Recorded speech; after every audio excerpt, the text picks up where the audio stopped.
Well, Kevin Bacon, you just finished up the second season of The Following on Fox. I got to ask you a question. I've heard many actors over the past few years say that of all the things they've done in acting, whether it be plays, movies, comedies, dramas, the single hardest job for an actor is to be the lead on a drama series. Just the amount of hours and the work involved. Would you, now that you've done this 2 years, would you agree with that?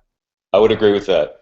I would agree with that. But, I like challenges, and I find it actually kind of exhilarating. And, one of the things that I started to realize as the years went on in my career was that I was spending so much time doing things other than acting. It's either in pursuit of work or waiting for lighting setups or, sometimes working in an effects world, trying to have them get the technical aspects of filmmaking right.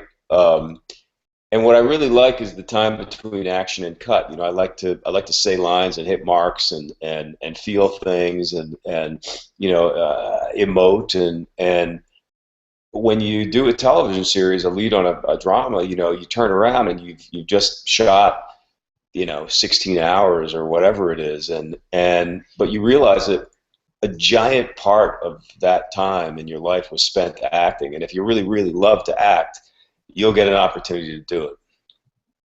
Yeah, I don't know who the actor was. It was one of the legendary actors said that speaking of that, said a few years ago that they don't. I would do the acting for free. They pay me for sitting around and waiting. Yeah, well, there is something to that for sure, and because of that, it's kind of been energizing in a strange way. I'm not going to say that I would say the days are easy. They're not. They're hard. It's also very dark material, so you're kind of going to a very dark place again and again and again. And we shoot in New York, which it's got its challenges technically, but also just weather-wise. And certainly last season was a tough one on the crew, as well as the cast. Tell us, in your opinion, from the moment we first met Ryan Hardy to the moment that you ended the second season finale, where is he now? In his mind, in his heart, in his body, where is he now? Well, when we met Ryan this year, he had, at least on the surface, seemed to have pulled himself together. His heart was working better. He was in better shape.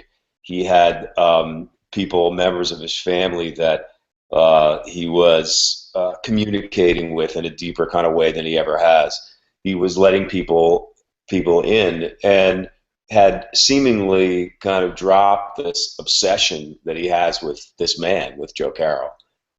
That didn't really last very long. I mean, I think pretty quickly you found out that he had a secret room where he was still tracking Joe, that he, even though he wasn't drinking, I think, was still kind of exhibiting, kind of alcoholic sort of tendencies, to latch on to something and not be able to let it go. And by the end of this, I mean, and he spends that season with the idea that Joe's alive. And once we find out that Joe's alive, he says numerous times, "I'm going to find him and I'm going to kill him."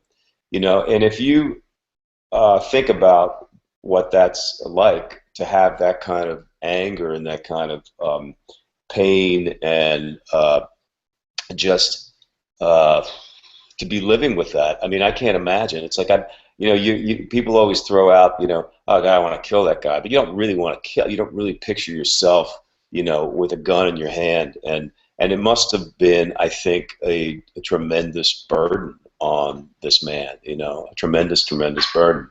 So by the end of the season, he makes a decision not to kill him. He has the opportunity, he has the gun to his head, and he chooses to let him live. And I think in a lot of ways, that's kind of a healing kind of thing for him.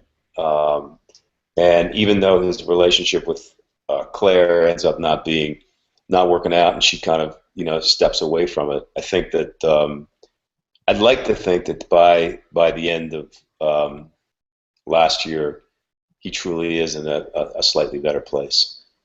Of course, That it's not finale. very long. No, that finale was such an action-packed. Of course, the whole season is, but I mean, on any given show like this, you have to have an amazing finale, or you let the fans down. What did you Right. think about that particular episode? I love the finale. I thought it was awesome. I mean, I think it was great from an action standpoint, and of course, I like to do that kind of stuff. It's fun. It's like all about being a boy, and getting to run and fight and shoot and do all those things that you kind of grew up with as a kid, just having fun with. Um, But I also felt like the scenes, there were some really good and well-written scenes. I mean, that scene around the dinner table where the boys pour vodka down my throat and force me to, admit that I, you know, killed my father's killer when I was 17, and sort of, uncover all this really dark stuff about that. I thought that was really, really well written. And the scenes, the final scene with Joe, and the scene with Claire to kind of say goodbye. It was all great stuff for me to play. When I look at a script, the first thing I look at is character and is scenes, and what do I get a chance to do in this one? And the finale had it all. With the last, I'd say 4 or 5 years of television, it's getting harder and harder to surprise and shock the audience. So many Sure. shows have to go to outlandish methods just to do that anymore. What do you think about that in just terms of the current state of TV, and how your writers and producers and you as an actor have to find new ways to surprise people? Well, I think you're right about that. I think that, and especially with our show, I mean, they people go, okay, you've had a lot of characters turn out to be bad who maybe you thought were good. You've had characters unexpectedly die, characters that we would never think of. It's even not even really flagged anymore, in the media when we have a character die, because it's kind of like people just assume it's going to happen. Um, so I think that, moving forward, we need to find, besides those two things, other ways to surprise people. Aspects of characters that you really didn't know they had, flashbacks that tell a story that it comes out of left field, introduction of new characters. These are all things that we're thinking about for next season, and we are discussing. I feel like it's important for us to continue to do that, to continue to have some surprises and some shocks, because that's kind of what our fans like on the show. But I also feel that it doesn't have to be 3 times an episode. I think we can pick our battles in terms of that kind of stuff. Television in general is, I don't think we need to push the envelope anymore. I mean, the envelope's been pushed about as far as it can be pushed now, and I think that was a good process for television to go through, and I think that viewers responded to that and weren't completely horrified. But I don't really think that needs to be the agenda right now. The agenda should be good stories, telling good stories, well-written characters, well-acted shows, and just compelling, drama. I'll tell you, the only surprise that I could think of at the moment about your show is you've directed a lot of other things, but I keep waiting for that week where it's going to say directed by Kevin Bacon. Why haven't you done an episode yet?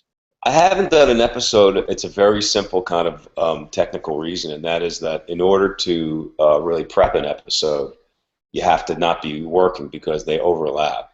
So, in a way, the only episode that I could do would be the first episode back from Christmas break. And I'm not willing to give up my Christmas breaks. I mean, it's I know that other actors on other shows like to direct their own shows, and I sort of feel sometimes that's out of a desire to kind of get their feet wet in the world of directing. And I've directed enough stuff that I don't need to look at the Following as a training ground. But I still may do it someday if I can figure it out. I also feel like you mentioned that my plate's pretty full with just playing the guy. So it's kind of like the idea of adding more pressure, more stress. It could run the risk of having diminishing returns, And we have great directors on our show. I love going to bat for them. I love, one of the things that's kind of fun about television is meeting new directors, meeting new people and new actors that kind of cycle, through the process. So I'm pretty happy just playing the guy. Yeah, I would think it would be harder for you because when you do see that with other actors, they generally will pick a week where they don't have as much to do. Maybe it's more of an ensemble episode, or they don't have as, but you have a lot to do in every episode. Yeah, so I think it's that makes it difficult. Talk about James Purefoy. He just does such a great job on this show. You don't get to act opposite him all that much because you're in different plot lines, different storylines. Obviously, at the end of the season, you did. Just talk about working with him. From the time we sat down across a table in the very first episode of the pilot, the pilot of the show, we just felt a tremendous kind of connection and kinship. I think that our approaches to work are very similar in that there's a lot of preparation. We come ready to go. We just kind of face off and just start batting the ball back and forth. And he's a great talent. I think that he's taken this guy and who's just the most heinous person. Such questionable.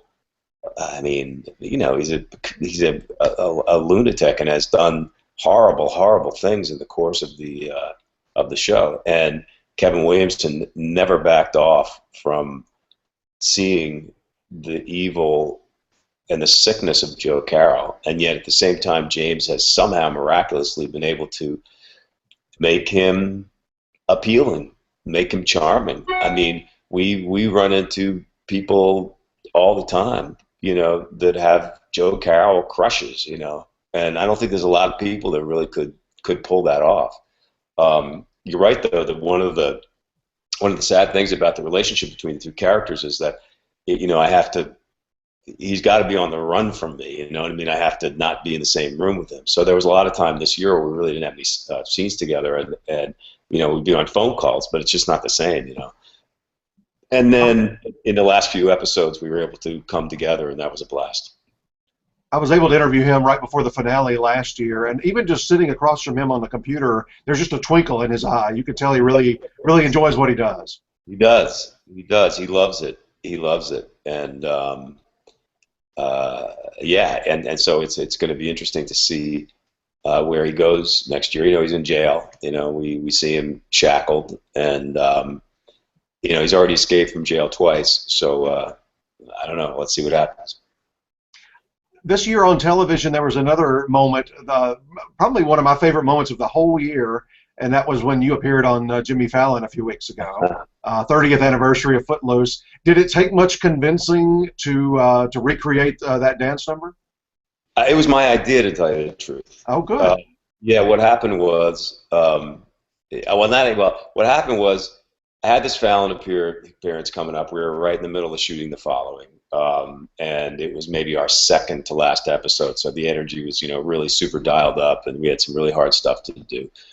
But I said, I've been seeing how, as very obvious in late night television, there's the viewership, but then there's also this whole other thing from the bits, and a lot of the hosts these days have really tapped into that and made a lot of these bits go viral, and they're really kind of well done and well crafted and hilarious. And so that even if you didn't watch the sit down, you still have some kind of an association. So it was it had been 30 years since Footloose, and I thought, well, maybe that would be kind of a funny thing. I said maybe we could do something like Footloose-ish, and I didn't know what it was. Either maybe we were going to sing the song, or I kind of thought it would be some little thing where I was teaching Jimmy how to dance, but I didn't pitch anything like what they came up with. And so when they came back to me, I didn't really kind of hear from them for a while. And then when they came back to me with this massive, extensive, you know, deal, I was like, oh my God, I don't know. I don't know if I can get this together, folks. I mean, this might be a little bit out of my skill set. And I was also in the thick of doing the show, so just the actual time. And the day before we went in to shoot it, they sent me a video that was that they had a stand-in, doing the moves, who was a great dancer, and he was doing all the moves that I was going to have to do the next morning. And we shot until probably about, I don't know, 1:30 in the morning out in New York in this big church scene. And so I got back to my poor apartment, and at 2 o'clock, I'm sitting in front of my computer watching this, trying to remember these moves, and like dancing around my kitchen like an idiot, knowing that I had to get up the next day at 9 o'clock, tape all the stuff, then do Jimmy's show, then be back out on set for a night shoot. So it was a couple of really tough, kind of scary days. But they're it's such a well-oiled machine over there, like in terms of making it work and getting the work done in the course of the day, that, we knocked it off in, I don't know, 3 hours, and then we only had the entrance to do. So I was really surprised and sort of touched at, how well people responded to it. I thought it would be fun, but it just made people so happy. And I don't know if it was, I haven't really quite figured out why, but it seemed to work. I can't believe it's been 30 years either. I remember seeing that of all things, a drive-in that summer. So at the time, and then in the preceding decades after, is that the single most recognizable thing you've done, the thing people most want to discuss? I would say that's probably the most, but you'd be surprised how often other things come up too. And for instance, like if I'm not so much in it, like in New York or LA or Chicago, the urban centers have all kind of different take on things. But if I'm out in the heartland, in the middle of the country, it's often Tremors. That movie has just a really warm spot in its heart for people in the middle of this great nation of ours. And then other people, just kind of funny random stuff. So it's look, I mean, I like to say that people say, what's the secret to your longevity? And I say, well, longevity actually is the secret. If you just hang in there and you just keep throwing this shit against the wall, sooner or later something will stick. And, it's nice that in the course of this life, there's been a couple, out of quite a few, but that didn't stick, but there's been a couple that stuck. Well, I think you've made very good choices in terms of variety. I don't think you, like some people, have pigeonholed themselves into certain kinds of things that they like to do or certain kinds of roles, and you've never done that. Well, I don't, yeah, because I mean, really the whole idea for me, or my whole concept of what being an actor was to do different things, it was never, and I remember that first kind of moment when I did a part and people responded to the part, and then after that, those were the kinds of parts that I was offered or got or was called in on, and I was like, no, but this is not right. That's not what I want, the different kind of part. Now that I did that guy, that's the last guy in the world I want to do. I don't want to do that guy twice. I want to do some other guy. That to me is what acting is. I mean, it's a corny thing, and I've said this before, but when I was a kid, I was a tiny, tiny little kid. I loved hats, and the hats to me were all characters. Cowboy hat, coonskin cap, fireman, whatever they were, and they were all hanging on this rack that my mother put up on the wall in my room. And so to me, that's still what I'm doing. I'm just taking down a different hat and just putting on a different hat. We're an awards website. I want to ask you a couple of awards-related questions. You have been an actor for a long time, I guess going back to Animal House in the late 70s, and you've won 2 Screen Actors Guild Awards. You've been a member of that guild a long time. One of those was Ensemble for Apollo 13, and one of those for Taking Chance. What did that mean for you getting that from your peers? Oh, great. Fantastic. I mean, amazing. I was, deeply touched and moved, and it was great. It was great in both cases. In both cases, interestingly enough, they were sort of real people and real stories, and stories about that were very kind of specifically about sort of the American way in a funny kind of way, the desire of the Apollo 13, of the Apollo NASA kind of thing to get to the moon, and the heroism of these guys who tried to make it back. And then Taking Chance, kind of similar in that, the quiet heroism of the process of bringing back remains and putting them in their final resting place from military who are killed in action. And I was proud of both of the movies, and certainly, it's the olive in the martini. I think your single best performance, it wasn't a long performance, but just in terms of maximum impact, was JFK. And I don't think I've ever heard you talk about that, at least since that actually was out in theaters. Tell us just a moment about working on that film and the reaction. Well, I was at a point in my career where I was feeling very frustrated, and I was kind of doing a lot of leads, and they were in different sort of genres of movie, but none of them were working, and less of them started coming in, and I kind of felt like it was really a kind of a low point. And I had an agent. She was an agent at the time. Then I kind of talked to her in desperation about some kind of way to turn this around, and she said to me, when I first started watching you, you were an actor in New York on the stage, and you were a character actor, which is what I was from a very young age. I was less of a leading man and just more of a character actor, and I was playing, kids from Scotland and England and the South, and kind of tough guys, and all these sort of different. I played a hooker, a male hooker, and all these different kind of bizarre characters. And she said, I think we need to kind of get that going again in your movie life. And the first thing on that agenda was this Oliver Stone movie that she also was representing Oliver. And I went in and I said, I can do this part. And he said, you really think you can do this part? I said, yeah. And he said, well, can you be transformative? And I said, yeah, I think so. I'm not quite sure what that means, but I think I could play the part. And it took me about, I think I shot maybe 4 or 5 days on JFK at a couple of different times. And it came out, and it completely turned my career around.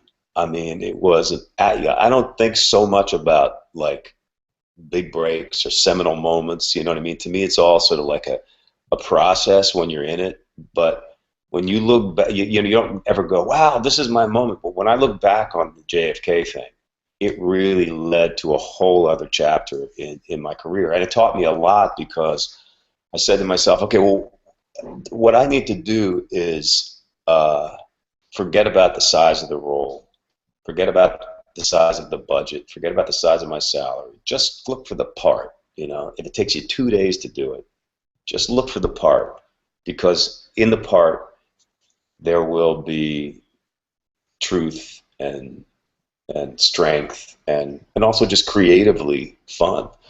And that's what I've continued to do ever since. As a result of that, I think that I ended up over the years, doing less and less sort of leading man stuff, and that's what's kind of fun in a way about the television show is that I'm the guy. I mean, he's a mess, and he's not without flaws and character, but he is the guy, and that's been fun as well. We'll conclude here, but I just want to ask you, I've asked this of several of the Academy voters. I'm guessing you're a member of the Academy. You vote on the Oscars? I am. Yeah. I've asked this to probably 20 different people. I love to hear these kind of responses. And you don't have to give specifics unless you just want to. I'm just wondering, since you've done this for a while, when you're marking that nomination ballot or you're the final ballot for the winners, what kind of performances get your attention? What kind of performances does a Kevin Bacon want to vote for? Well, I try not to look at things like that indicate flashiness. You know what I mean? That sometimes are. I think things like accents and makeup and weight loss, weight gain. All these things are incredibly important and admirable, and I love it when people are transformative in their roles. But they can't be the reason that you vote for somebody. The vote has to come because through the eyes you see the heart and the stomach and the gut of that man or that woman. You see you see the joy and the pain and all whatever, anger, passion, love, all these things, that's really what I try to focus on.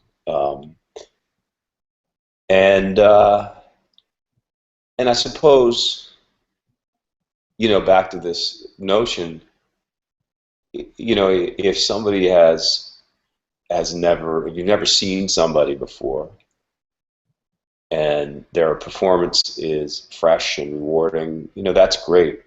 But I also like the idea of seeing something come from someone that surprises me. I didn't really know that he or she. I've never seen them do something like that before. But it's a tough one, man. It's a tough one to try to rate or classify or give prizes out. I mean, I know how necessary it is, and it's a great thing for building, excitement. And I think that there's a lot of films that without the award season really would never probably see the light of day, especially this day and age. Dramas and or small comedies, in the cinema are tough to. It's tough. It's a tough go. It's tough to make them happen. So the awards tend to somehow get some people paid back, But that being said, it's hard. It's hard to make decisions about who should live and who should die. That's right, that gladiator mentality. I know what you mean. In some years, it's even more difficult. I look at a year like this past year, that Best Actor category, all 5 of those men, probably any one of them could have won in another year because they were so fantastic. Absolutely. I mean, yeah. I mean, they were all phenomenal performances. Well, we really enjoy you on The Following. I know you mentioned before we started you've got an album with your brother coming out soon. Tell us a couple of details about that. Let's see. It's called 36 Cents. The first track on the record is called Hookers and Blow, which is a song that I wrote, a very sad song. You just kind of ease the audience into the first song. Yeah, actually, we hit him with a baseball bat right out of the gate. And we're going to do some touring with it this summer, and we're proud of it. And another movie coming out? I just finished a picture here in Los Angeles called 6 Miranda Drive, which is it's a horror movie, but it's horror in the world of The Exorcist, Rosemary's Baby, The Shining, you know, as much of a drama, a family drama, as there is a supernatural kind of presence. And I had an absolute blast doing it. You know, when I read the script, I thought to myself, if we take out, you know, the monsters, I'd still be interested in doing this movie because it's just a great little family drama. Well, listen, you're a busy man. We certainly appreciate your time today, taking a few minutes to talk about your career and the following. And good luck with everything this summer. Hope you have a few, at least a few easy weeks off. Thank you very much. Have a great day. Nice to talk to you.